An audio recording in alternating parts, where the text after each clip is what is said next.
Querido Deus, como é bom estar na Tua casa, como é bom estar na Tua presença, Senhor. Como é bom ouvir a Tua voz. Temos pessoas sofrendo no leito de hospital, temos famílias sofrendo pelo luto, pela perda de entes queridos, temos gente sofrendo pelo desemprego, ou outros que ainda não perderam, mas estão inseguros, essa situação de crise. Pedimos que o Senhor estenda a Tua mão sobre cada um de nós, Senhor. Pedimos que o Senhor estenda a Tua mão sobre o nosso país. E pedimos que o Senhor estenda a Tua mão sobre a Tua igreja aqui hoje. Que o Teu Espírito se manifeste em nós. A Tua palavra está aberta e precisamos ouvir a Tua voz. Por favor, Senhor, fala ao nosso coração. Eu te peço por Jesus. Amém, Senhor. Você já viajou de navio? Quem aqui já fez cruzeiro? Já fez alguma viagem de cruzeiro? Os navios, até um tempo atrás, eram o transporte obrigatório para as grandes viagens aí. Hoje são embarcações de luxo, de passeio. Eu sei que algumas pessoas têm medo de entrar no navio, mas eu sei que tem muita gente que sonha em fazer um cruzeiro. O fato é que todas as pessoas que eu conheço que já viajaram no cruzeiro, que já participaram de um cruzeiro desse, garantem de pé junto que vão fazer outro, que vão viajar de novo. É fantástico isso daqui. Esses navios modernos, eles são mega construções, são gigantes navegando pelos mares. É uma mistura luxuosa de hotel, de restaurantes, de cassinos, teatros, shopping, academia, clube de lazer e muito mais. Tudo isso de muito luxo, tudo isso de muita qualidade, é impressionante. E isso atrai pessoas do mundo inteiro. As pessoas viajam do mundo inteiro e lotam esses navios. Também você imagina, né? Dá uma olhada numa cena dessa daqui. Em um lugar desse daqui, quem é que gostaria de estar ali? Até eu que sou mais bobo queria estar ali, né? A melhor palavra que eu encontrei para descrever a sensação que você vive ali é ser paparicado. A tripulação do navio é treinada para paparicar a gente. Eles, assim, olha, o tempo inteiro, para cima e para baixo. O maior navio de cruzeiro que nós temos hoje é o Oasis of the Seas. Na verdade, são dois irmãos gêmeos, o Oasis e o Allure of the Seas. Esses navios pesam mais de 225 mil toneladas cada um deles. Esses navios têm capacidade para 5.500 turistas. E para atender esses turistas são quase 2.500 funcionários, tripulantes. Ou seja, são edifícios andando por aí com 8.000 pessoas a bordo. Dá para imaginar um negócio desse aqui? Isso é uma loucura. Infelizmente, quando a gente fala em navios, nem tudo é boa notícia, né? Alguns navios acabam naufragando. E quando acontece um acidente desses, morre muita gente. O naufrágio mais famoso que nós conhecemos é o do Titanic. O Titanic afundou na viagem inaugural dele, por isso ele ficou tão famoso. Dia 15 de abril de 1912, 2.228 pessoas a bordo. E ele ficou famoso pela história que ele marcou, pela tecnologia que ele possuía, pela arrogância dos construtores de dizer que aquele navio era infundável, que nem Deus afundava o navio, e ele afundou exatamente na sua viagem inaugural, matando 1.523 pessoas. Mas o naufrágio do Titanic não foi o único e nem foi o maior. E eu separei alguns naufrágios para mencionar para vocês aqui. E se vocês me dão essa liberdade, eu gostaria de fazer aqui o meu top 5. Top 5 dos 5 maiores naufrágios, dos mais importantes.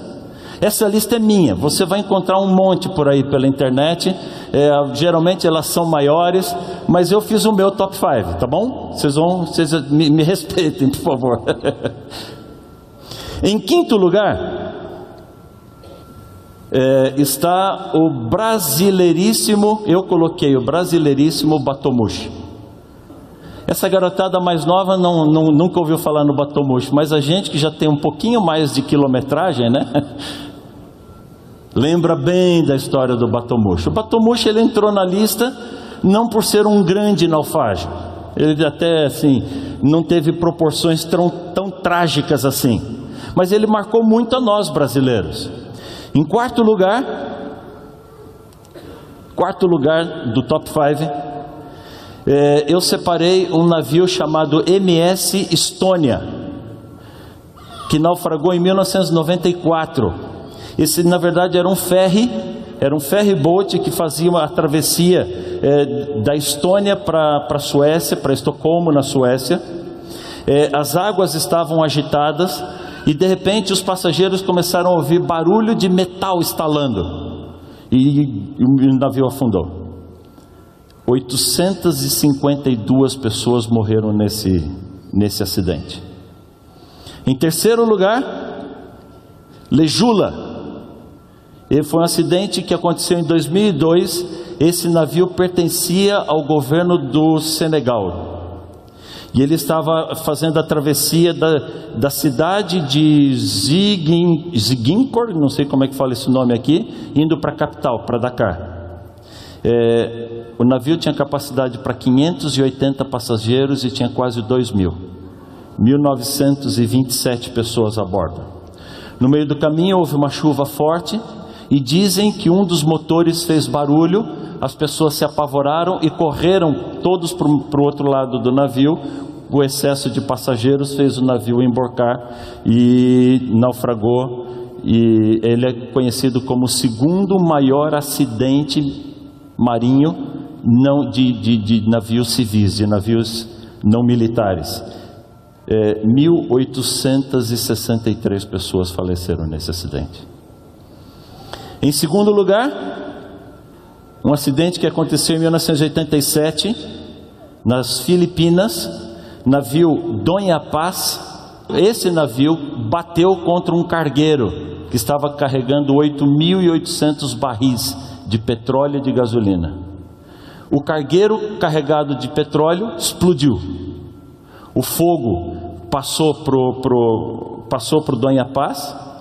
Os passageiros foram pegos pelo fogo, não tinha para onde ir, e eles começaram a pular no mar em águas infestadas de tubarões. Os números oficiais falam de 1.565 mortos, mas como a maior parte dos mortos foram devorados pelos tubarões, eles calculam que esse número deve chegar ao redor de 4.000 pessoas que foram mortas nessa tragédia. Esse é o maior desastre de qualquer marinha em tempo de paz. Embora esse seja o maior desastre, eu tenho o meu primeiro lugar. E o primeiro lugar do meu top 5, eu acho que você não vai concordar muito comigo. Porque afinal de contas ele não é um acidente tão trágico, tão épico assim. Graças a Deus, né? Felizmente. Mas eu coloquei em primeiro lugar no meu top 5 o Costa Concórdia. Eu coloquei o Costa Concórdia porque foi um acidente relativamente recente, 2012. Acho que a maior parte de nós lembra desse acidente aqui. Não teve um grande número de pessoas que morreu, 32 pessoas morreram, felizmente. Mas o que me chama a atenção, e a razão pela qual eu coloquei em primeiro lugar, é porque esse acidente aconteceu exatamente no ano do centenário da tragédia do Titanic, 1912 e 2012. E também pelas características do acidente.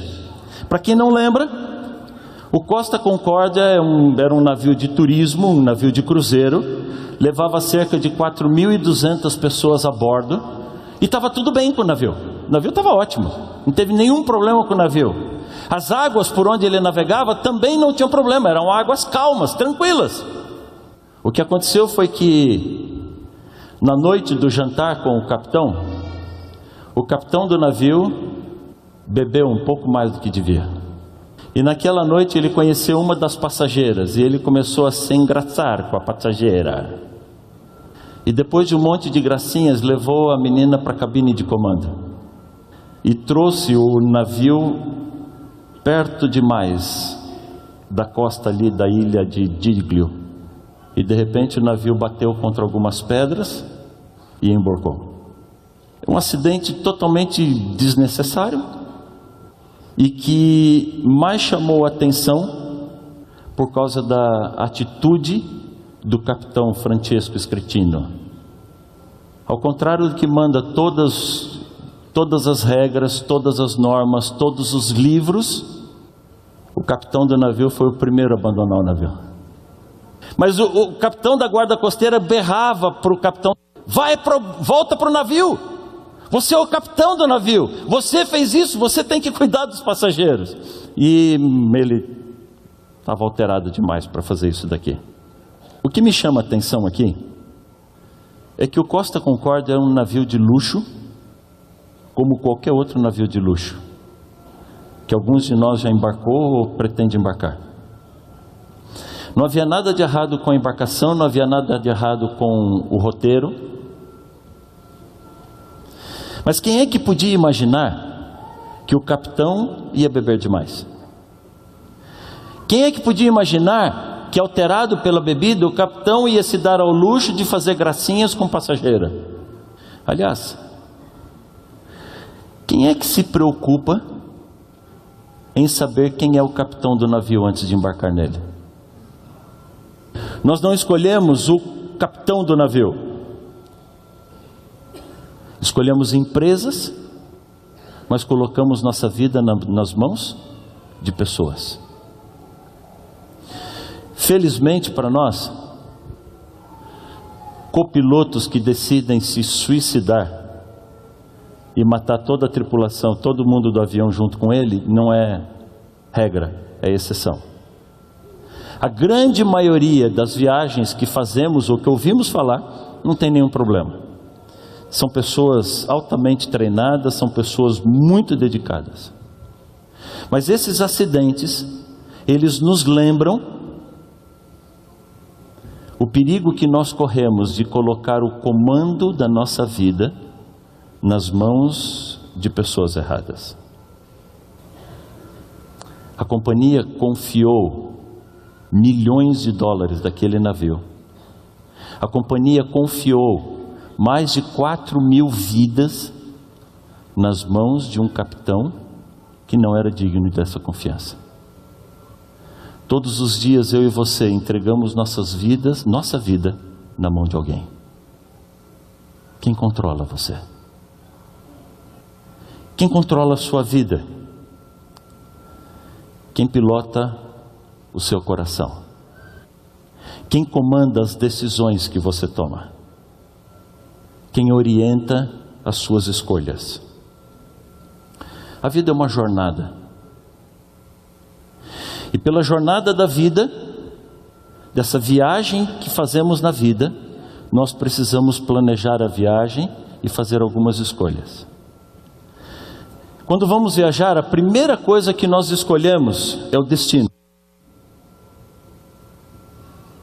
A minha vida e a sua vida vai para algum lugar, vai ou não vai? Esse ano eu completo 53 anos de idade, em julho. E o volume de exames médicos que são pedidos para mim são bem maiores do que há 20 anos atrás. Não só porque a medicina hoje tem mais opções de diagnóstico, mas é porque quando a gente vai envelhecendo, a máquina também vai apresentando seus problemas. Se você sentar no sofá e ficar parado ali no sofá o tempo inteiro, a sua vida continua sendo consumida. Filipenses capítulo 3, verso 13, o apóstolo Paulo diz assim: irmãos, quanto a mim, não julgo haver alcançado, mas uma coisa faço, esquecendo-me das coisas que ficam para trás, avançando para as que estão diante de mim, prossigo para o alvo, prossigo para o prêmio da soberana vocação de Deus em Cristo Jesus. Esquecendo-me das coisas que ficaram para trás, prossigo para onde? Qual é o seu alvo? Aonde é que você quer chegar? Não é errado se o seu alvo é trocar de carro. Não é errado se o seu alvo é comprar uma casa.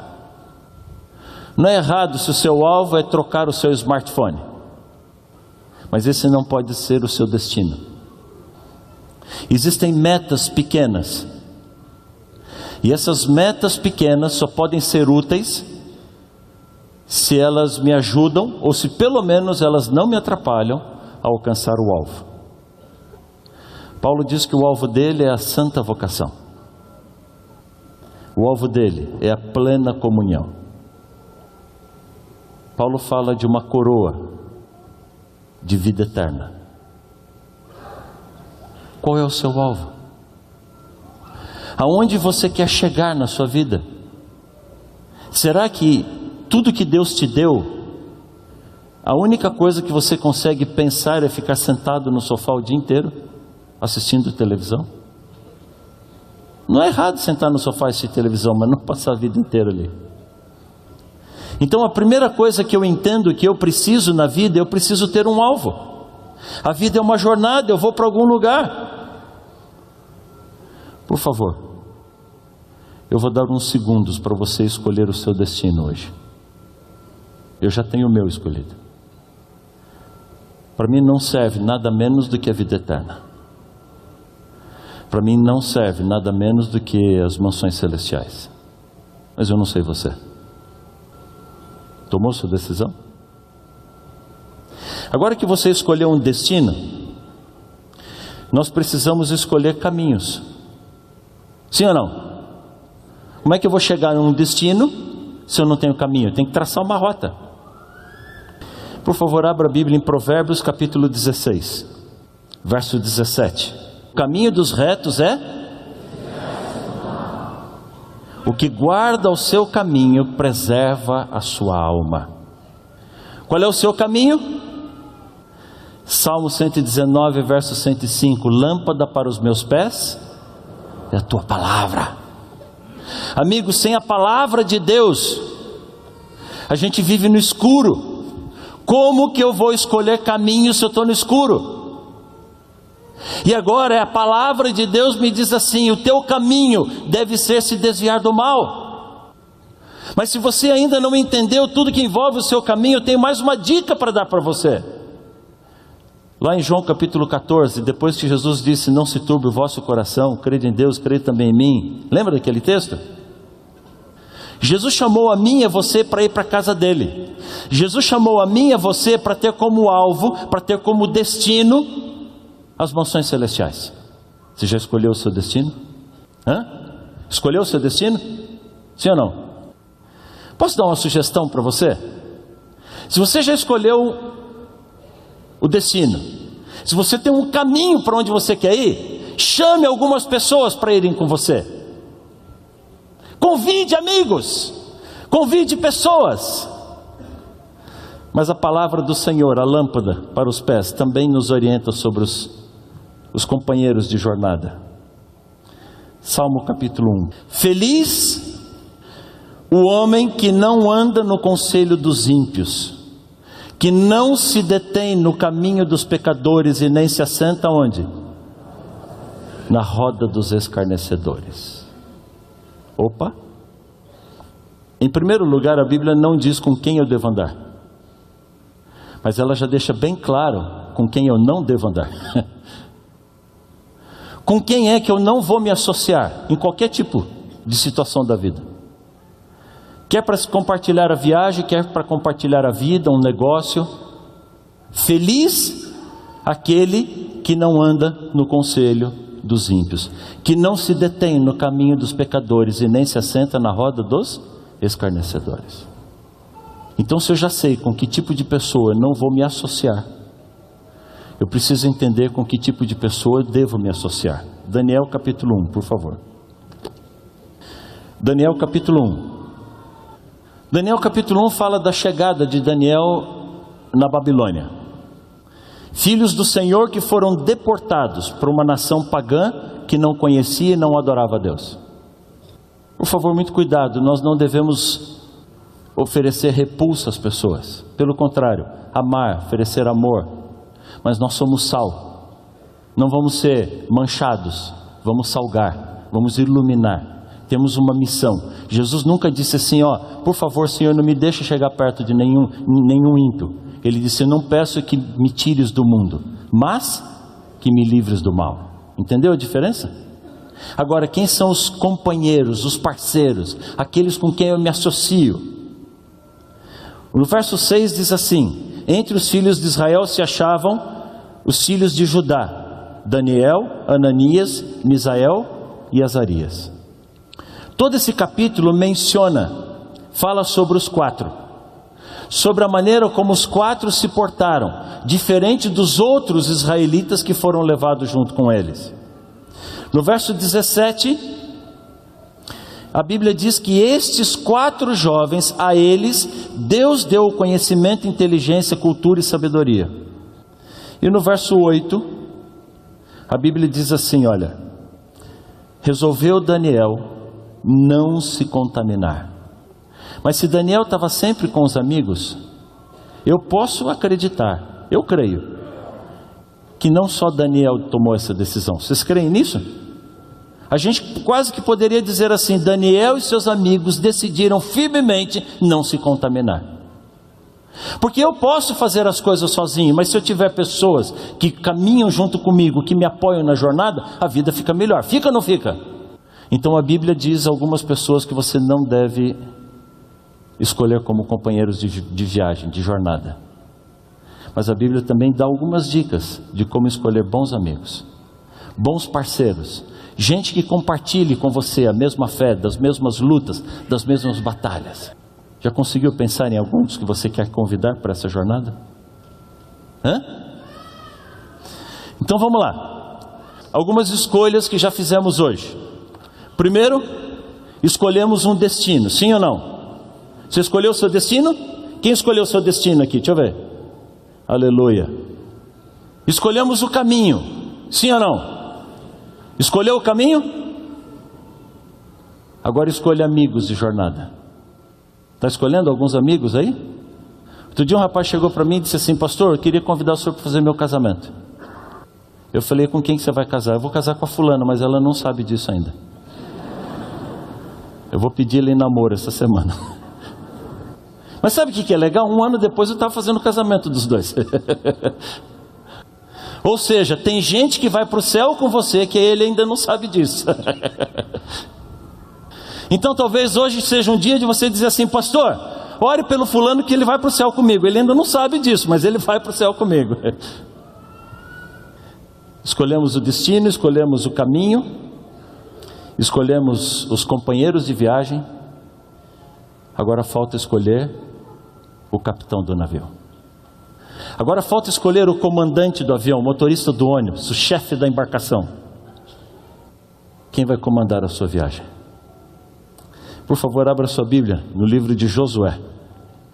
Josué capítulo 24. Josué capítulo 24. A partir do verso 14. No digital a gente tem que ter o capítulo e versículo já, né, para chegar lá. Josué 24, a partir do verso 14, Josué diz assim: agora, pois, temei ao Senhor e servi-o com inteligência e com fidelidade. Lancem fora todos os deuses dos quais serviram os vossos pais, da além do Eufrates e no Egito, e servi ao Senhor. Porém, se vos parece mal servir ao Senhor, o que você deve fazer hoje? O que você deve fazer hoje? Escolhei hoje a quem servais. Se vocês vão servir aos deuses a quem serviram os vossos pais, aqueles que estavam além do Eufrates, dos amorreus cuja terra vocês habitam, ou se vão escolher ao Senhor. Porém, eu e minha casa serviremos. Filho, hoje é dia de escolha. E eu e você precisamos fazer escolhas e escolher acima de tudo quem é o capitão da nossa embarcação. Quem é o comandante da nossa vida e do nosso coração. E você já percebeu que não dá para entregar a vida nas mãos de pessoas erradas. Se você entrega nas mãos do capitão errado, na hora H ele vai te abandonar. Na hora H ele vai te decepcionar. Na hora que você mais precisa, ao invés de te ajudar a ir para o céu, ele vai te jogar para o inferno. Hoje, eu e você precisamos escolher quem comanda a nossa vida. A gente vive um joguinho meio dúbio. A gente vive um joguinho meio duplo. A gente faz de conta que é de Deus quando está aqui dentro e esquece dele quando está lá fora. A gente faz de conta que Deus comanda a nossa vida, mas quando as coisas começam a dar errado, a gente diz assim: Senhor, eu vou assumir o controle só um pouquinho e depois eu te entrego de volta. Eu já encontrei pessoas que abandonaram a Deus e a sua fé. Porque disseram assim: pastor, eu estou desempregado, eu vou deixar Deus de lado um pouquinho para trabalhar, a hora que eu ganhar dinheiro eu volto para Ele. Eu já vi pessoas abandonarem a fé e abandonarem a Deus porque querem um título acadêmico ou um posto de trabalho. E com frequência as pessoas olham e dizem assim: pastor, é temporário, eu sei o que eu estou fazendo, fica tranquilo, daqui a pouco eu volto para Deus. Mas sabe, filho, quando eu tiro o controle das mãos de Deus e eu assumo, eu vou sofrer desastres e acidentes tão graves ou piores do que alguns desses que eu descrevi hoje. Cristo é o único que não falha. Deus é o único que não abandona. Deus é o único que está presente de dia, de noite, todo o tempo. Ele é o único que consegue, mesmo quando eu enfrento problemas, Ele é o único que consegue pegar os meus problemas e transformá-los em bênçãos e em vitórias. Tirar o controle das mãos dEle é o maior e o pior risco que você pode assumir em toda a sua vida. Qual é o seu destino? Qual é o seu alvo? Onde você quer chegar na vida? Escolheu? Qual é o caminho? Quem são seus amigos de jornada? E por último, como Josué, hoje eu preciso dizer: escolhei hoje a quem você vai servir. Escolha hoje quem é o capitão do seu navio. Escolha hoje quem é o comandante do seu coração. Eu não posso fazer escolhas por você, mas eu posso contar para você quais são as minhas escolhas. Eu e a minha casa serviremos ao Senhor. Que Deus abençoe você. Que Deus tome você nos braços como você toma o seu filhinho. Que Deus conduza a sua vida a cada momento. Por maiores e mais duros que sejam as batalhas, por mais turbulentas que sejam as águas, quando Cristo está no comando da embarcação, nós chegamos ao porto, porque Ele nos leva, Ele nos conduz. Que hoje o Senhor tome você pelas suas mãos. Que hoje o Senhor fortaleça as suas forças, renove as suas forças. E que, segurando nas mãos do Senhor, tenhamos a certeza de que logo estaremos no nosso porto. Feche seus olhos, eu quero orar com você. Senhor Deus, obrigado porque o Teu Espírito se manifesta entre nós, Senhor. Obrigado porque a Tua palavra fala ao nosso coração. Ela é lâmpada para os nossos pés. Ela é luz para o nosso caminho. Senhor, hoje entendemos que não dá para a gente ficar dando voltinhas na vida. Precisamos olhar para o alvo, para a santa vocação, para as mansões celestiais e direcionar o nosso GPS, a nossa vida inteira, todas as nossas forças e energias ao destino que queremos alcançar. Entendemos também que precisamos da tua unção. A Bíblia diz que o Senhor é o caminho. Por favor, Senhor, nos oriente como andar, como viver, como trilhar esse caminho. Também precisamos de amigos que nos apoiem, por isso viemos à tua casa de oração, para nos abraçarmos, para orarmos juntos, para nos fortalecermos. Mas sobre todas estas coisas, Senhor, hoje, tomamos a decisão de entregar a vida nas tuas mãos, colocar o comando, o controle da nossa vida nos teus cuidados, Senhor. O Senhor é o capitão que não falha. O Senhor é o comandante que não erra, o Senhor é o motorista que não dorme. O Senhor nos acompanha a cada dia. E o Senhor sabe quantas batalhas nós enfrentamos e por quantas vezes o inimigo vem contra nós e nos bate de maneira tão dura e tão cruel. Mas então o Senhor nos fortalece, o Senhor nos sustenta com teus braços de amor e nos dá a segurança de que, amparados por ti, chegaremos seguro às mansões celestiais. Senhor, por favor, sela a vida de cada um de nós, sela o nosso coração, e que hoje saiamos daqui na certeza de que estamos sob a tua bênção, sob o teu cuidado e sob a tua direção. Estenda a tua mão, Senhor, sobre os teus filhos e derrame a tua bênção